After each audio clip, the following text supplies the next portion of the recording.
Tokyo slept beneath a thin veil of morning haze.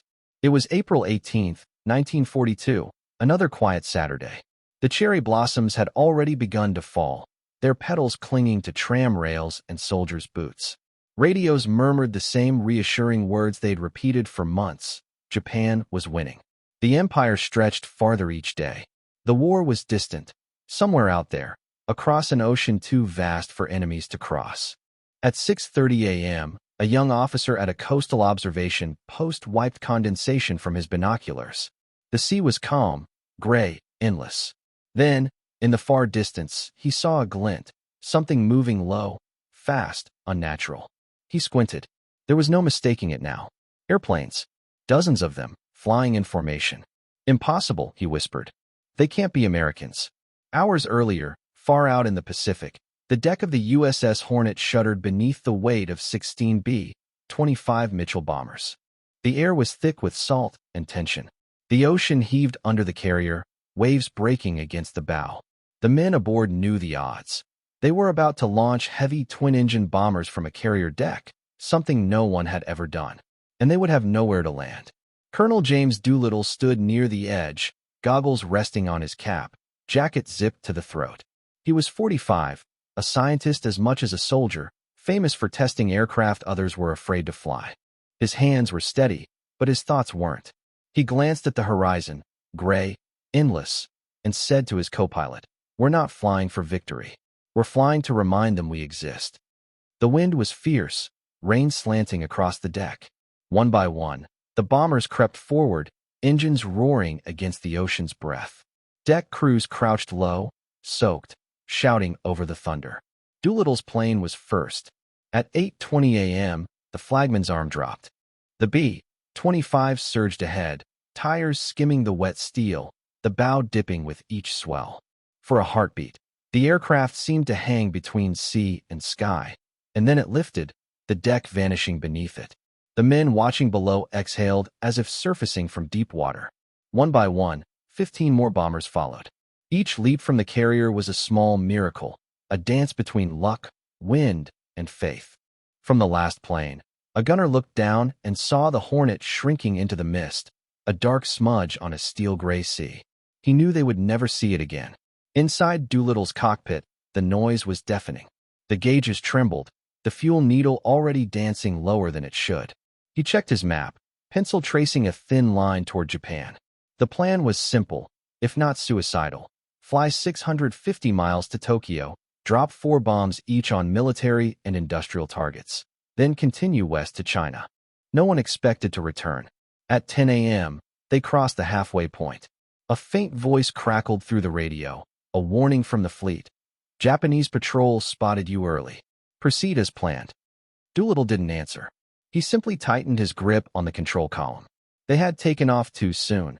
Fuel would run out before China. But turning back meant capture or worse. Ahead lay only cloud and courage. Back in Tokyo, the morning unfolded with its usual rhythm. Trams clattered across bridges. Vendors opened shutters. A schoolteacher led her class in song. The war was something they read about, not something they feared. When the first siren sounded, few paid attention. There had been false alarms before. Then came the sound, low, unfamiliar, powerful. Housewives looked up from market stalls. Office clerks ran to windows. A factory guard dropped his cigarette. The shapes in the sky were unlike any they had seen. Silver planes with round stars painted on their wings. In the cockpit of the lead B-25, Doolittle looked down and saw the city sprawling beneath him, dense, ordered, unaware. He felt no triumph, only a cold, focused stillness. "Open bomb doors," he said. The moment hung in silence. Then the release levers clanked, and the first bombs fell, whistling through clouds into history. In that instant, Tokyo's peace shattered. Fire blossomed on warehouse roofs.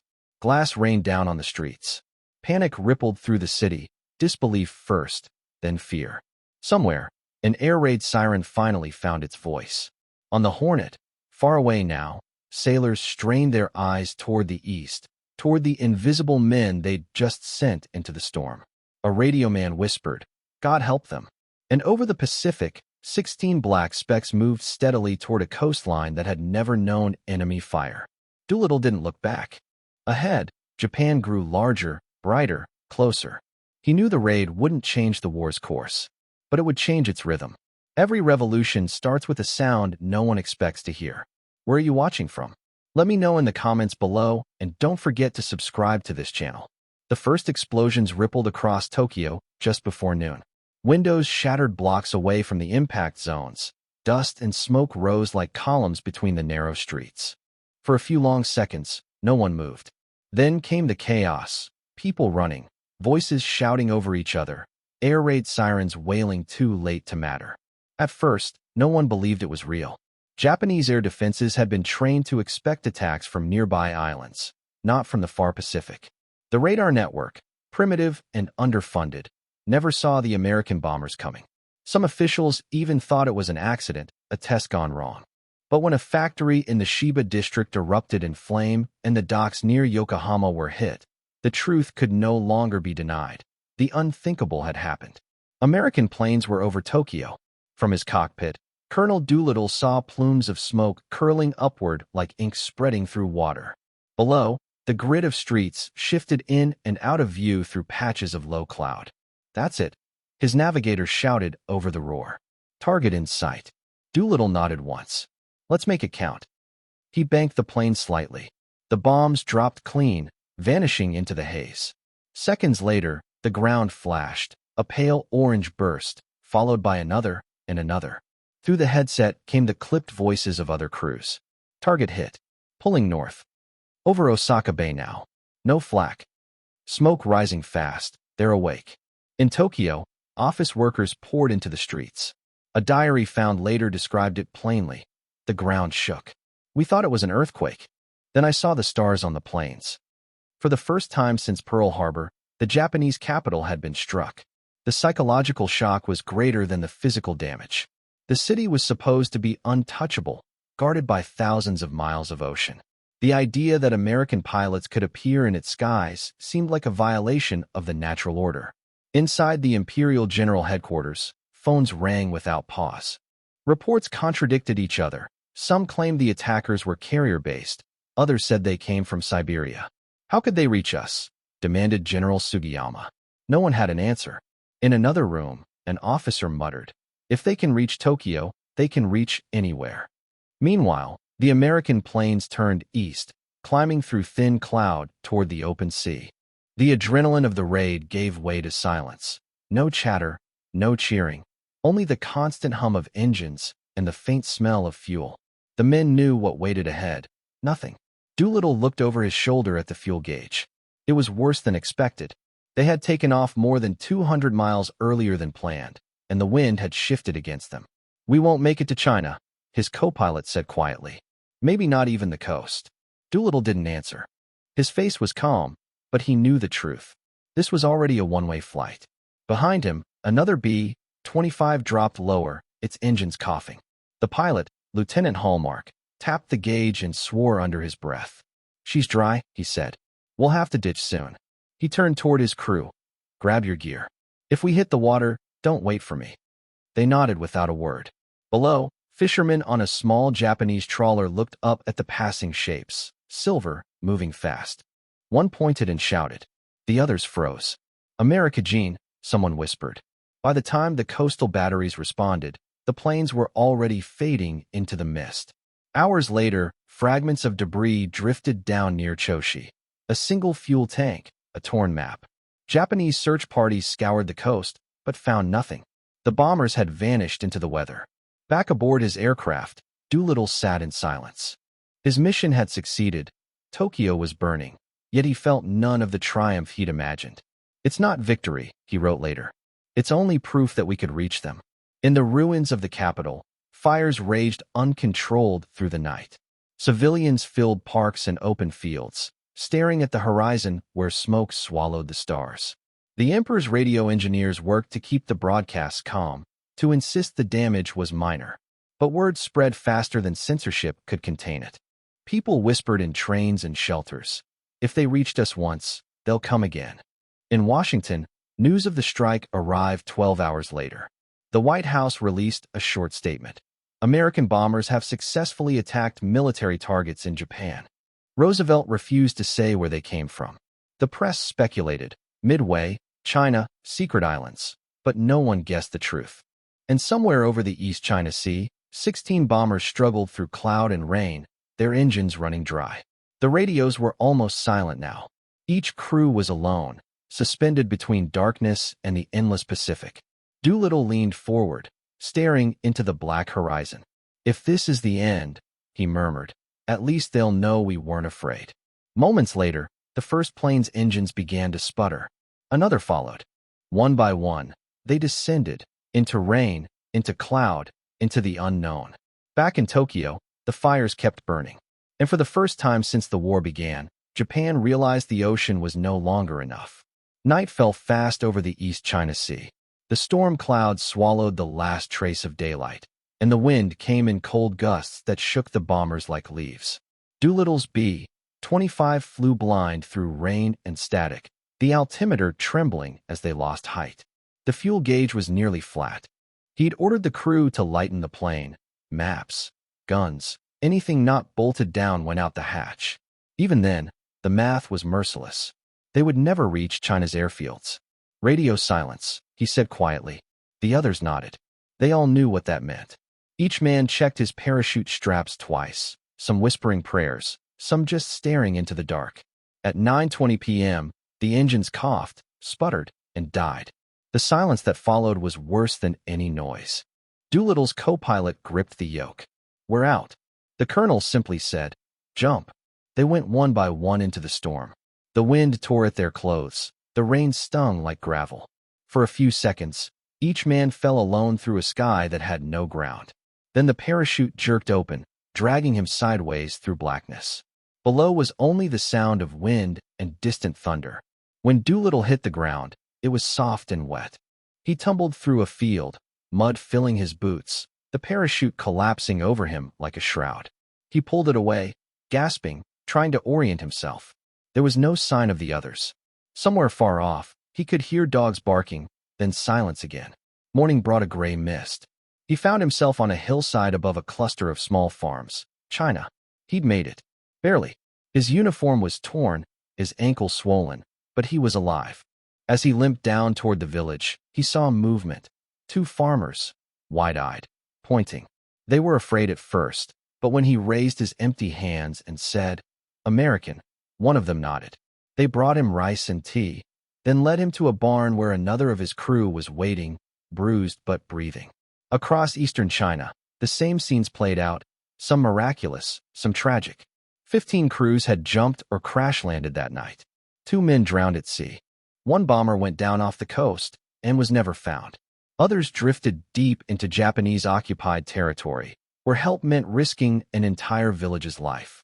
In a small town near Nanchang, Chinese civilians found 3 Americans tangled in trees. They carried them for miles, hiding them from patrols.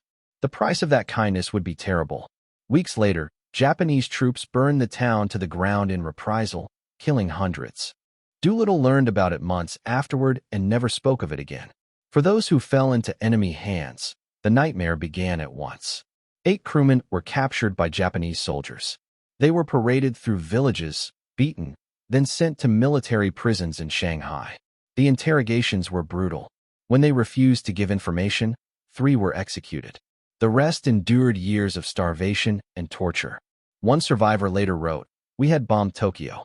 Now Tokyo was inside our heads." Meanwhile, the surviving crews who made it to friendly territory began the long journey home through Chinese mountains and jungles. Doolittle himself, covered in mud and exhaustion, thought the mission had failed.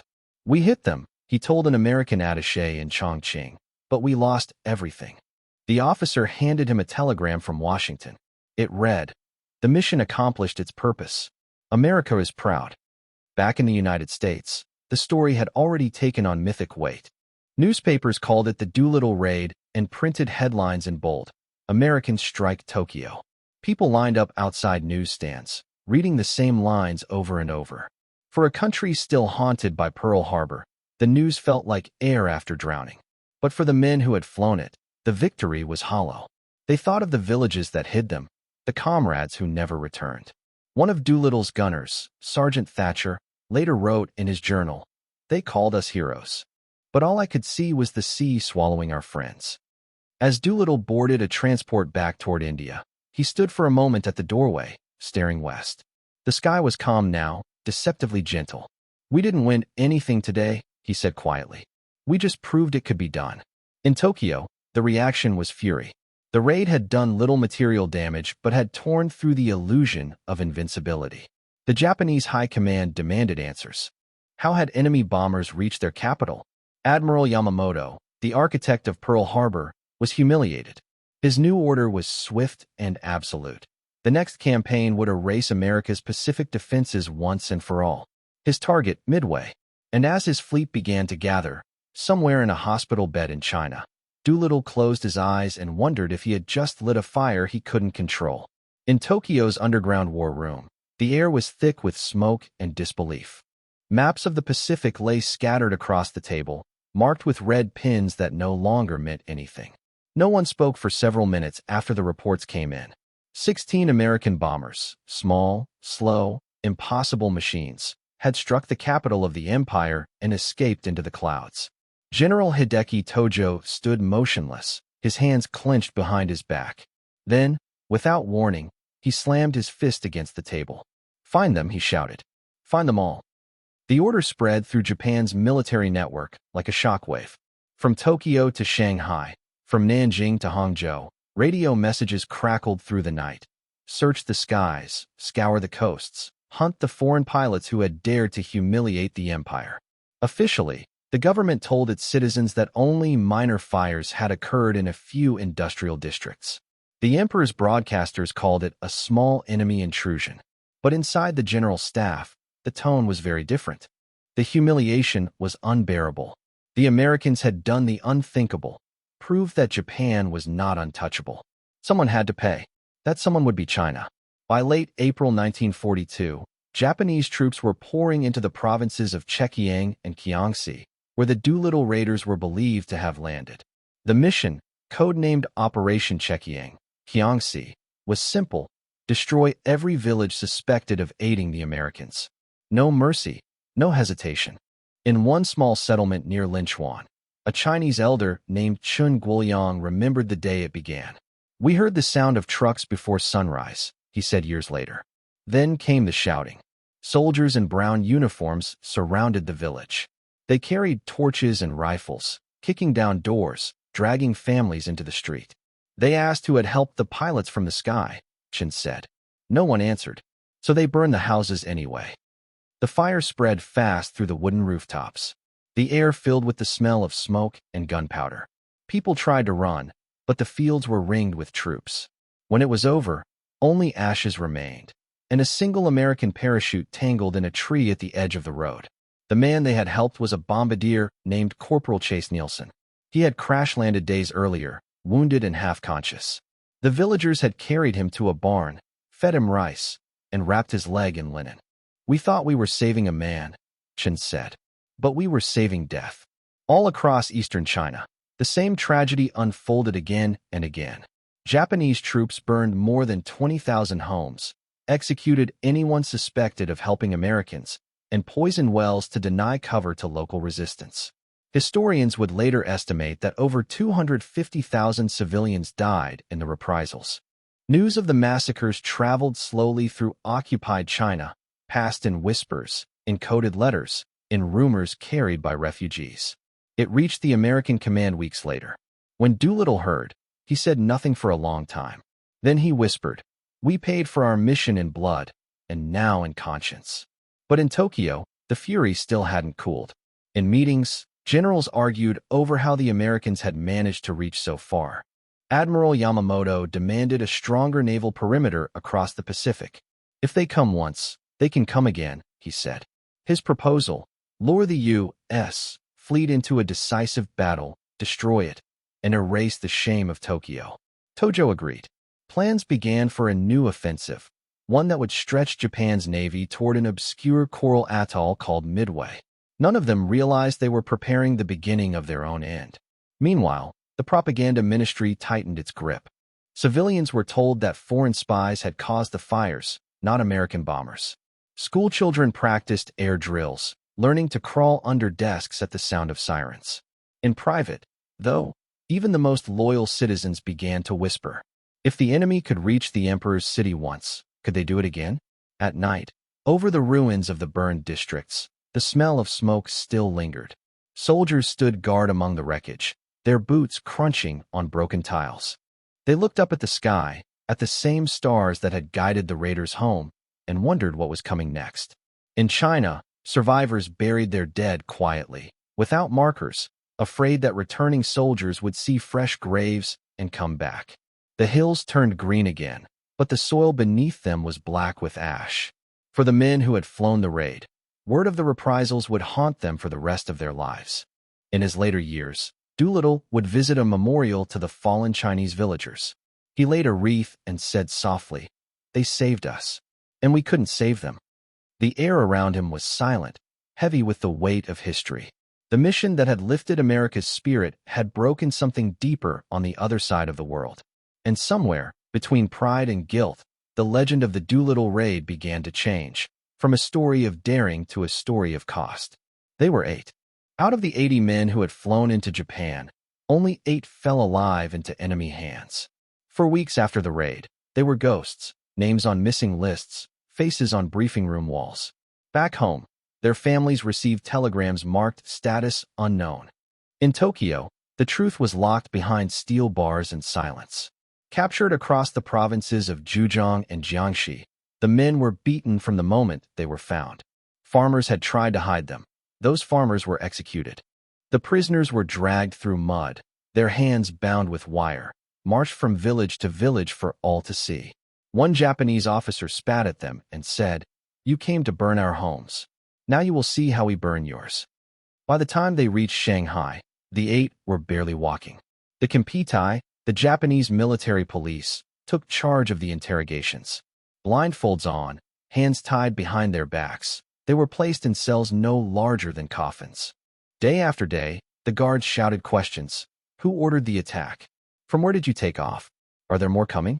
When answers didn't come fast enough, fists did.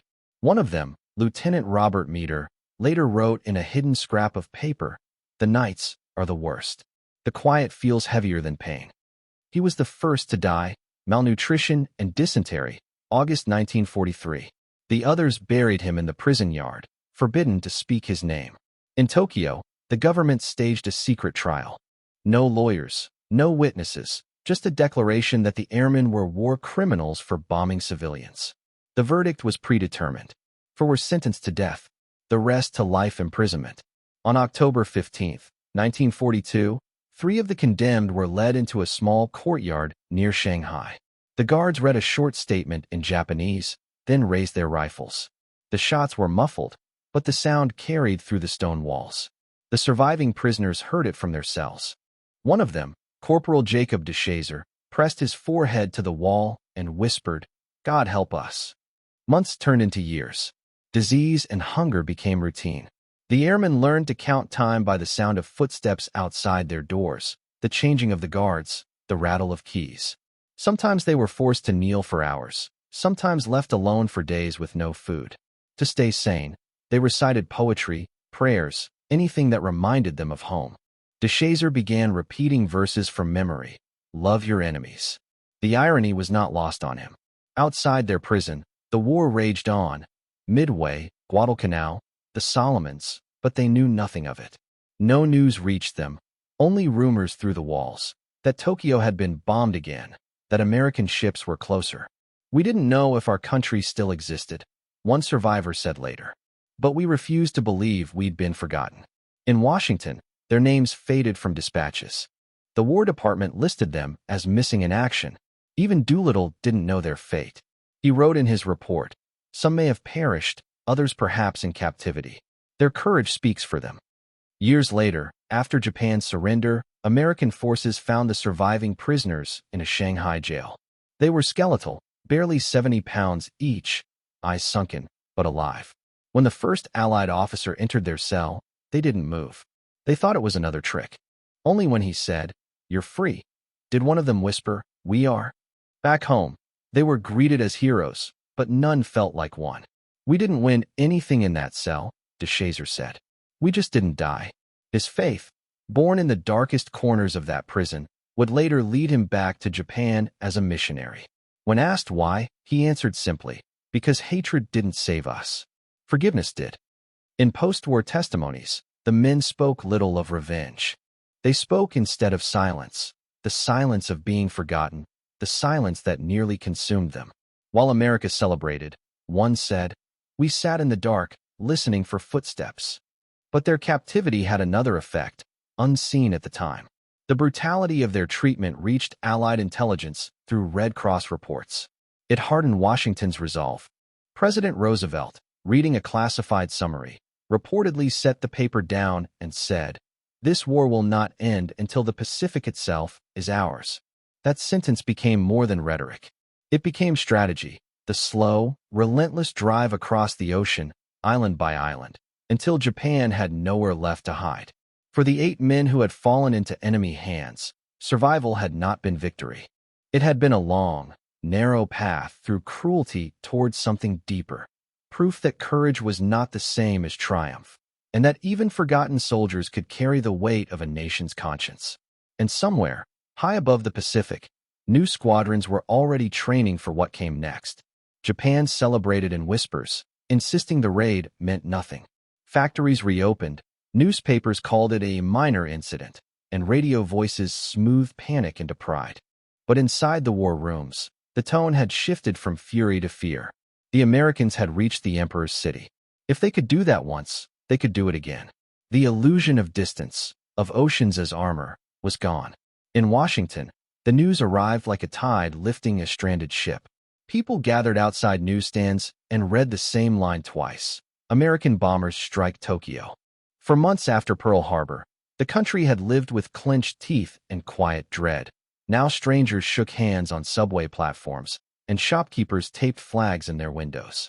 A mother in Iowa wrote to her son at sea, "We can sleep now.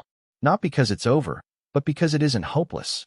The military read the raid differently. It was not a turning of the tide, but the first real swell. Admirals who had been cautious began to speak in verbs again. The Navy's Pacific strategy, once a chain of defensive patrols, hardened into a line of arrows pointing west. "We have to seize the initiative," one planner said. "We've been absorbing blows. The next ones must be ours." Across the ocean, the Japanese High Command traced its own arrows. Admiral Isoroku Yamamoto, whose brilliance had struck Pearl Harbor, took the Doolittle raid as a personal wound. Carrier doctrine had been his gospel. Now that gospel demanded atonement. He proposed a plan crisp and deadly: draw the U.S. carriers into a trap, smash them in a single decisive action, and restore Japan's perimeter so far east that no American bomber could ever strike the home islands again. The place he chose was a speck of coral and sand barely visible on most maps, Midway. Tokyo's propaganda machine kept singing its careful song. But the orders flowing from the Naval General Staff were sharp. Expand the screen, seize outposts, occupy the Aleutians to split American attention. The empire would widen its circle until no enemy could reach inside it. Few noticed that the circle's edges were already fraying. Fuel tankers stretched thin across the Pacific. Pilots trained on rushed schedules. Replacement crews climbed into cockpits before their hands had learned the muscle memory of survival. In Honolulu, a different kind of silence replaced despair. Intelligence rooms, stale coffee, overworked fans, ashtrays full to the lip, hummed with fragments of intercepted code. Young cryptanalysts, some scarcely older than the ensigns they briefed, pieced meanings from slivers. A 3-letter group appeared again and again beside convoy schedules and refueling plans. AF. What was AF? A base? A point? A rumor? A lieutenant with ink-stained fingers said, "I think AF is Midway," and a colonel raised an eyebrow. He would be right. On Navy piers from Pearl to San Diego, crews worked without flourish. Deck gangs stripped weight from carriers.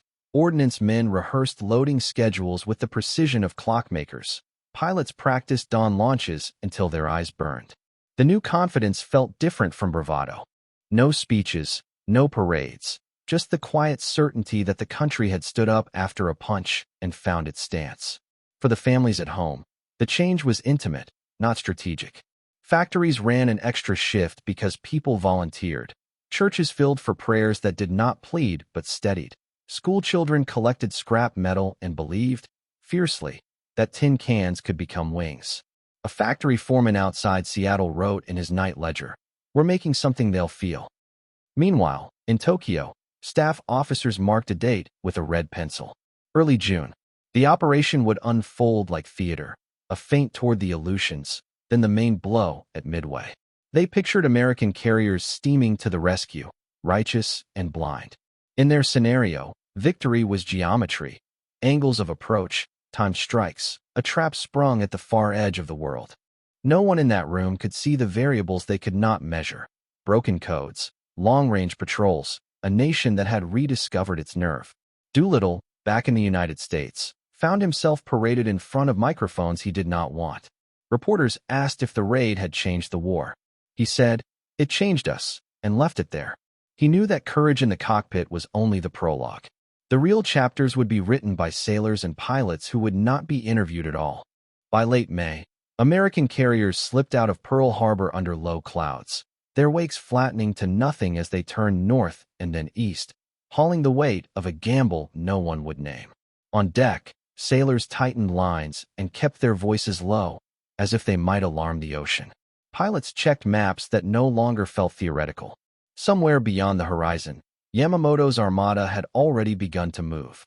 Two nations, one newly awakened, one newly unsure, steered toward a point so small it could be covered by a thumb on a map. Around that dot, the future turned. And in the dark before dawn, with the Pacific breathing its slow, heavy breath, a radio man at Midway tapped out a routine weather report, unaware that both fleets were reading every word as if it were a prophecy. April 18th, 1942, the day the unthinkable happened. American bombers struck Tokyo, and the Empire had sworn that such humiliation would never come again. But less than 2 months later, the promise of revenge would lead them straight into a trap, a battle born from fury, pride, and blindness. Admiral Isoroku Yamamoto had designed it himself. Midway, a tiny coral atoll in the middle of the Pacific, halfway between Asia and America. His plan was elegant on paper: attack the island, force the Americans to defend it, and crush their remaining carriers in one decisive stroke. The operation was to be Japan's answer to the Doolittle raid, proof that the Empire still ruled the ocean. The fleet that sailed toward Midway was immense. For carriers, Akagi, Kaga, Soryu, and Hiryu, escorted by battleships and cruisers, more than 200 aircraft ready to erase the insult of April. Their commanders believed the Americans were broken, still licking their wounds from Pearl Harbor. "They will come," one officer said confidently, "and we will finish them." But across the ocean, in a cramped code-breaking room at Pearl Harbor, the Americans were already waiting. The Navy's cryptographers had cracked Japan's top-secret cipher, JN-25. Weeks before the first torpedo was armed, Admiral Chester Nimitz knew exactly where and when Yamamoto planned to strike. The trap was already set. In the last days of May, 2 U.S. carriers, Enterprise and Hornet, slipped out of Pearl Harbor, followed quietly by Yorktown, hastily patched after being nearly destroyed at Coral Sea. Their decks glowed under red lights as crews prepared for battle. Pilots slept in flight gear, knowing the next morning could be their last. At dawn on June 4th, the sky over Midway exploded. Japanese bombers dived through flak and tracer fire, leveling hangars and fuel depots. From the island's bunkers, U.S. Marines radioed back, "We're still here. They're coming again." Above them, the air was alive with contrails, machine gun bursts, and the smoke of burning aircraft spiraling into the sea. Yamamoto's plan seemed flawless. But then came the moment that broke it. As his carrier decks were rearming for a second strike on the island, American dive bombers appeared out of a clear sky. They had found the Japanese task force by chance, after hours of blind searching over empty ocean. The timing was almost supernatural. The decks below were crowded with fueled planes, bombs laid out like dominoes. At 10:22 a.m., the first bombs hit Akagi. Seconds later, Kaga erupted into a column of fire. Then Soryu. In less than 5 minutes, 3 of Japan's 4 frontline carriers were burning, their decks melting into twisted sheets of steel. Pilots who had once struck Pearl Harbor now leaped into the sea, their hair and uniforms aflame. On the bridge of the flagship, officers stood frozen. "We cannot fight fire with fire," one whispered. Yamamoto, hundreds of miles away aboard his cruiser Yamato, listened to the radio reports in silence. The line crackled with static, voices breaking. "Carrier lost. Fires uncontrollable. Abandoned ship." Later, one Japanese survivor wrote, "The silence after each transmission was worse than the explosions." The fourth carrier, Hiryu, fought back with desperate courage, launching 2 counterstrikes that crippled the Yorktown. But by afternoon, she too was found and hit. Her crew sang the national anthem as they scuttled the ship at dusk. The Pacific swallowed her whole. By nightfall, the sea was littered with oil and debris, lifeboats drifting among the wreckage of what had been the pride of the Imperial Navy. For carriers gone, 300 planes lost, thousands of sailors dead or missing. In Tokyo, radio reports called it a minor setback. But the men who had seen the flames knew better. One officer wrote in his journal, "We began the day believing we could never lose. We ended it wondering if we could ever win."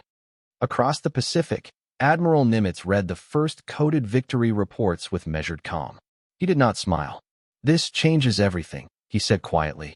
"Now the tide turns." In Washington, the mood was electric. For the first time since Pearl Harbor, the war felt winnable.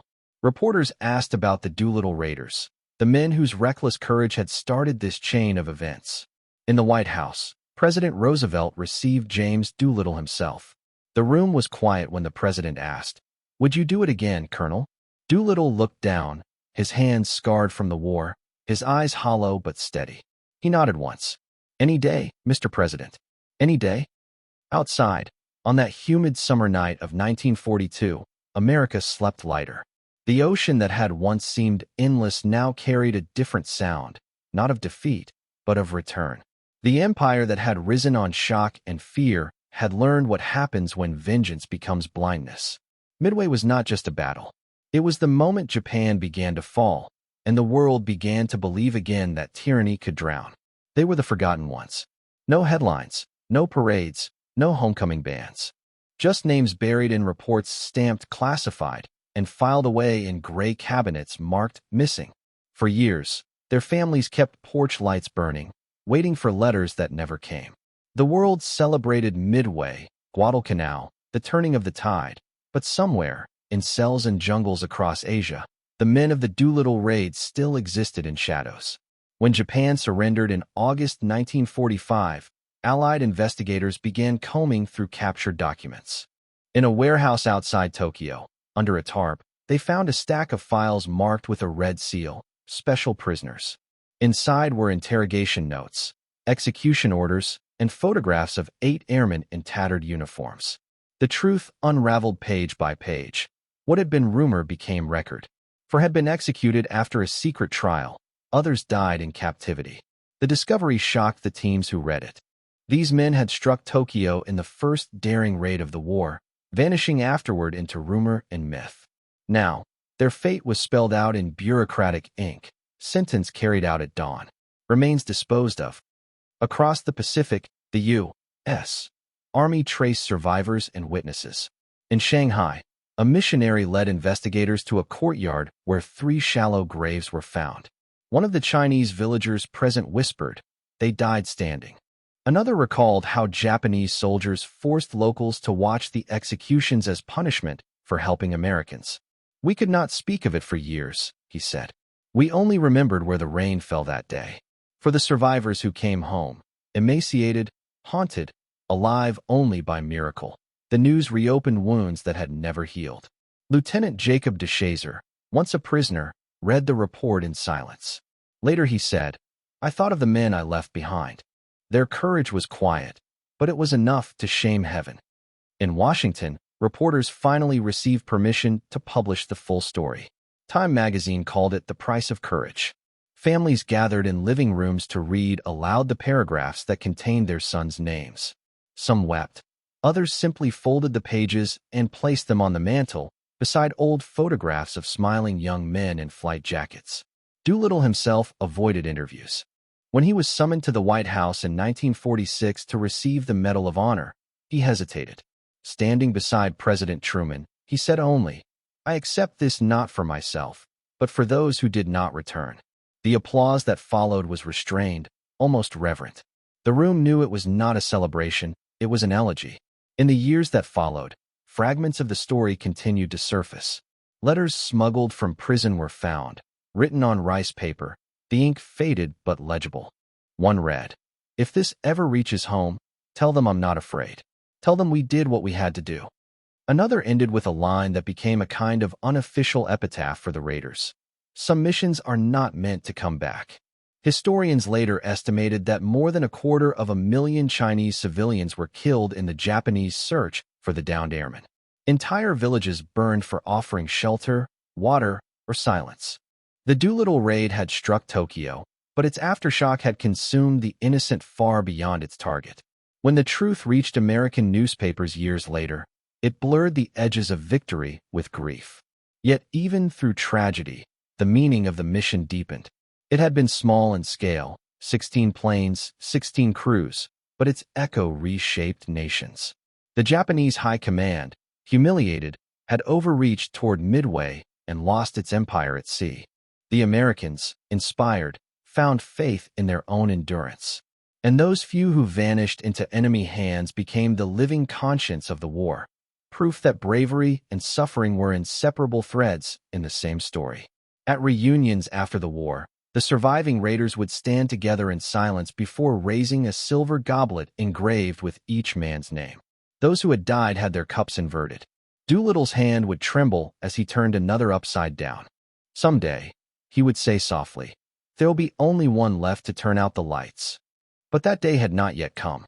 The memory of those who never came home, those whose courage had been buried under official stamps and wartime secrecy, still flickered like a distant beacon across the decades. They had proved that a single act of defiance could ripple through history. And as one of the raiders later told a reporter, standing beside the rows of those silver goblets, "People think courage is about winning. It's not. It's about doing what must be done, even when you already know how it ends." 3 years after that first impossible flight, the sky over Tokyo was no longer blue. It glowed red. The roar of engines no longer startled civilians. It was constant, unending. The city that once mocked the Doolittle raid as a minor incident now burned from horizon to horizon. B-29s filled the heavens, flying in waves so thick they looked like a moving ceiling. Every night the fires rose higher, consuming paper houses, wooden bridges, temples that had stood for centuries. On March 9, 1945, the Great Firebombing began. In 6 hours, more than 100,000 people died. Streets turned into rivers of molten asphalt. The air itself caught fire. For many Japanese who had seen those first 16 bombers 3 years earlier, it felt like a prophecy fulfilled, a warning that had gone unheard. One pilot who had manned anti-air guns in 1942 wrote in his diary, "We laughed at the Doolittle men. We said they were mad. Now I think they were messengers." From the other side of the world, James Doolittle watched the newsreels in silence. He was older now, his hair gray at the edges, his once firm hands trembling slightly as he lit a cigarette. The crowds cheered when Tokyo burned, but he did not. "We wanted to prove we could reach them," he told a reporter. "Not that we could destroy them." The war had taught him that victory, like altitude, came with thin air. It made breathing difficult. By August, the war had devoured itself. Hiroshima, Nagasaki, 2 blinding flashes that ended everything. The emperor's voice, once divine, now came through radios as a fragile whisper of surrender. "We must endure the unendurable," he said. Across Japan, people fell to their knees, some in grief, others in disbelief. The empire that had risen on myth ended in ash and silence. In the ruins of Tokyo, American troops walked through what had been neighborhoods. Children stared at them with hollow eyes, too weak to fear. A Marine wrote in his notebook, "They look at us the way we looked at them once, like ghosts from another world." Among the rubble, someone found a fragment of a newspaper dated April 1942. The headline read, "U.S. Bombers repelled, no damage to Capitol." The irony was almost unbearable. Meanwhile, in a quiet house in California, Doolittle sat alone at his desk. Outside, America celebrated. Bands played, ticker tape drifted through city streets, couples kissed under confetti. But in his living room, there was only the sound of a clock and the soft clink of a bottle as he poured a drink. On the wall hung a framed photograph of his crew standing beside their B-25 on the deck of the Hornet. Young faces, some gone, some lost, all immortal. He thought of the first moments of the raid, the smell of fuel, the slap of the wind as the carrier pitched beneath his wheels, the feeling of lifting into the unknown. "We weren't trying to win the war that day," he murmured. "We were trying to remind the world that we were still fighting." Outside, his neighbors cheered as the radio announced Japan's unconditional surrender. "Peace," the announcer said, as if it were a simple word. But Doolittle knew peace would never feel simple again.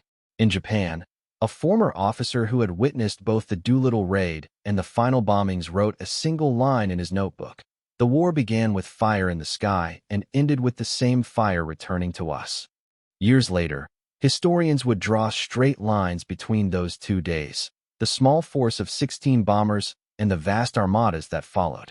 They would call the raid symbolic, psychological, the spark that lit the Pacific. But for the men who flew it, symbolism had always been secondary to survival. They had taken off knowing they might never land. That knowledge gave the act its purity. It was a message written in flight, not fire.